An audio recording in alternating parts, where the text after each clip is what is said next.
pisan mboten ndugamana paduka kepareng manggi dumateng kula. Ya. Ulun metu mak bedunduk bareng karo tekone begenggek saka guyangan. Ya. Nggih. Ngene. Ngene ya. Ngono ya ngono ning aja ngono ya. Nadyan jeneng sira duweni kekuatan. Iki mau nek ora ulun penggak Kurawa entek dina iki. Merga jeneng kita Matek Aji Bala Sewu.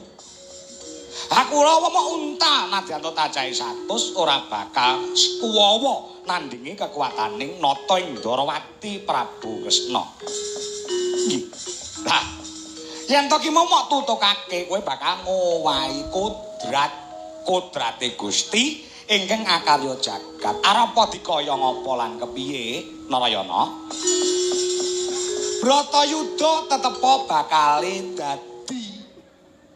Nadyan ora kurang-kurang para Pandhawa nggone nyorohake duta kanggo srana pedamen nanging Bratayuda tetepa dadi merga Bratayuda kuwi dadi telung perkara.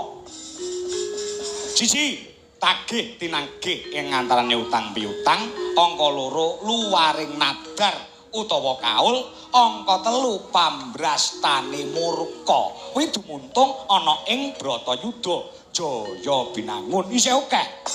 Sukma-sukma sing durung gelem munggah kasuwargan jati yen to durung nyumurupi gelaring Bratayuda Jaya Binangun klebu si Kala Bendana. Kala Bendana ki pak cilike si Gatotkaca iki sik ana ing alam pangrantunan. Jane wis wayahe munggah swarga. Ning Kala Bendana durung gelem munggah ana ing kasuwargan nek ora bebarengan kelawan si Gatotkaca. Mongko patine Gatotkaca ana jroning Bratayuda Jaya Binangun. Ngaten ulun ya. Kula dina samangga. Dina iki jeneng kita Baliya ya. Lan kandha kelawan para Pandhawa supaya tata merga dina iki wis disekseni jagat jaisine kebu para dewa kalamunta dina sing sepisanan Bratayuda ya dina iki Narayana. Dewa-dewa sugata marang kang sureng treng libani arum-arum ngendanu ing ngawiyat Narada ngepalani Jawata Sutamulat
Come on.